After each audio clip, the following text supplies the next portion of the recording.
A facility-wide code breach has been issued. The following media is to be watched by all employees. Welcome to the Employee Survival Guide, Case 8. The spider. Keeping your limbs intact is our top priority. This is only achievable if you know what to do in the scenario of Case 8, breaching containment. Knowledge is your weapon. Step 1. Don't be a hero. Case 8 is stronger, faster, and more aggressive than you could ever hope to be. Don't try to fight Case 8. It won't end well for you. And remember, you won't look any better for your office crush as a mangled mess. If you suspect that Case 8 is stalking you, locate the nearest surface that you can hide under. Case 8 is highly agile and can attack from any angle, including above you. If hiding is not an option, cause as much noise as possible. Step 3. Contact the emergency services. At the first sign of Case 8's presence, contact the reclamation team. They will be immediately dispatched to your location. Step 4. Understand your liabilities. The safety of Case 8 is important to us. If you use lethal force against Case 8, in self-defense or otherwise, you will be obligated to compensate us as per your contract. The reclamation team is trained to handle breaches. Let them deal with it. You are encouraged to work in groups that are no smaller than 2. Employees discovered to have given up their coworkers' lives to save theirs will be harshly punished. Selfishness is the #1 enemy of a healthy work environment. And with that, we conclude this safety guide. Remember, keep a wider eye on the ceiling.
ever get easier to look at?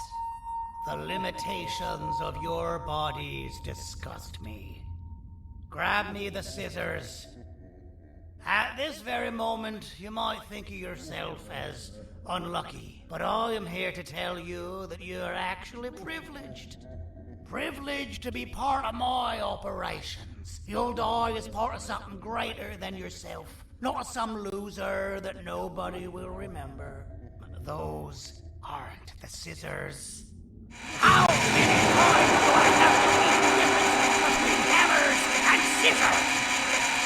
You useless waste of resources! You think Gibanium grows on trees? Or you're getting repurposed!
Violation of patient rule number 1.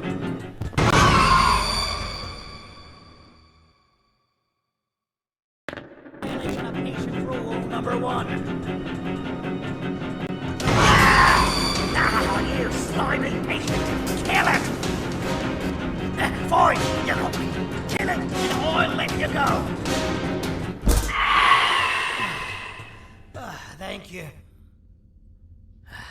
Don't worry. I'm a surgeon of my word. I won't hurt you. And not after saving me from your own doing. That said, the choice to volunteer for me will always be available. I implore you to consider the opportunity. In any case, we have much more important matters to discuss. Follow me. A friend of mine and yours filled me in on most of the action that happened on the floors above. They mentioned a nosy human parent being involved. Sound familiar? Listen, I was trusted with the final piece of the scepter, and I do not plan on breaking this trust. And to achieve that, I need your help. Look at the destruction around you. This was all done with an incomplete scepter, in a matter of seconds. A full scepter in the hands of Dadadu is the guaranteed death of all of us. Let's make sure it doesn't come to that. And luck might just be on our side. I imagine that at this point you're familiar with this green specimen of incredible size and strength drawn on the board. It attacked our city a few hours ago. Most likely because it's either too scared to stay in the dark, or because the naughty ones and Sir Dadadu aren't leaving it alone. And how are we lucky that we got attacked, you ask? My plan just happens to involve recapturing the green gorilla and using it to fight Sir Dadadu's army and reclaim the scepter to its rightful owners. Problem is, the green gorilla has vanished after the attack, and I've been trying to find it since. And it's too dumb for Dadadu's powers to work on it, so I'm not too concerned about that. It's just a matter of finding this beast, imprisoning it, and releasing it when the time is right. Oh, that reminds me. I have just a thing for you.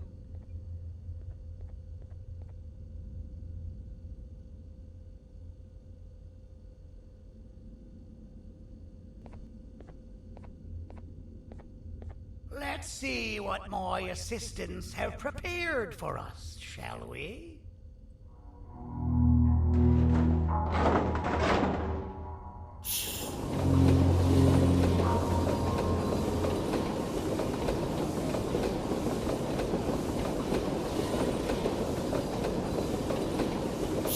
I introduce to you Remote 2.0, a name I totally didn't make on the spot.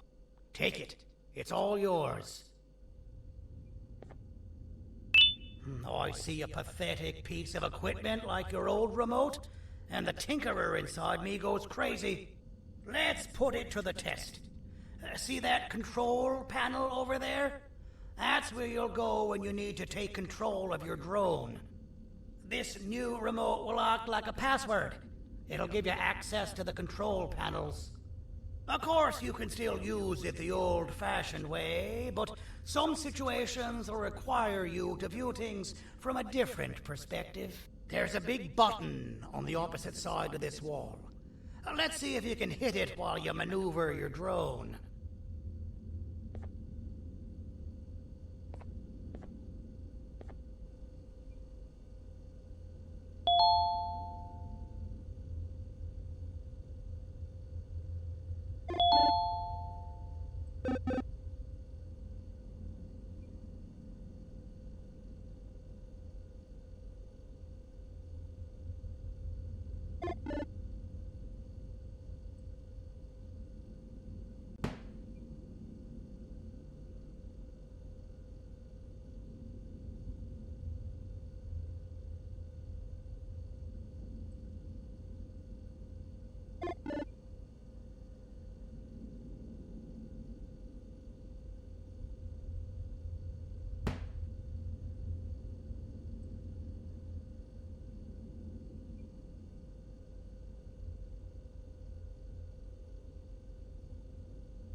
Well, that wasn't too hard, was it?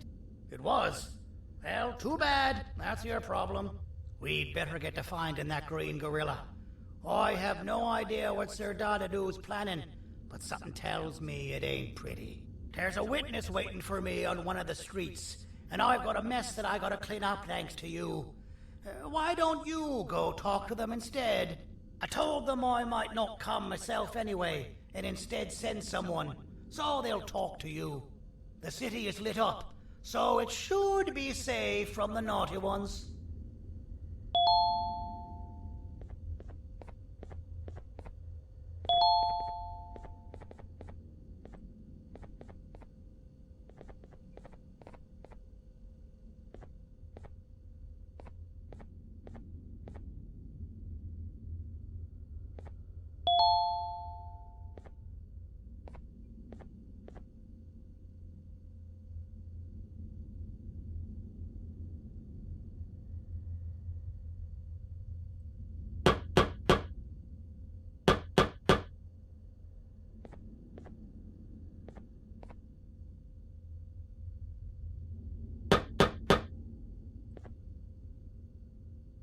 You should have seen Dadadu in his prime. That guy had ambition and dedication that I've yet to see contested. What your kind has done to him and us, it forced him to dedicate all that potential to try and eradicate those that created him. Now, to ease your nerves, I don't think he's after you. He's after those that betrayed him, which includes me. If only we weren't such cowards when we were caught and actually stood by him, maybe we would have been victorious.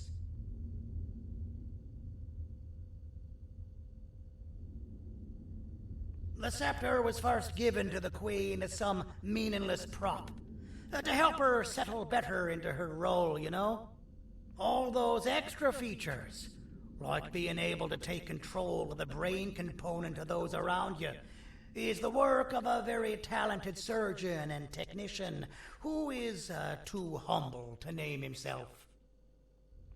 When the heart-shaped end of the scepter touches a Givanium-based body, the scepter acts as a vessel and transfers and prints a genetic code of the scepter holder into the receiver's brain component. This allows these bodies to receive commands only from whoever takes control of it. Now, we don't all have a transferable genetic code, but Sir Dadadu and the Queen do. Now, wait, this is confidential information. I cannot tell you any more.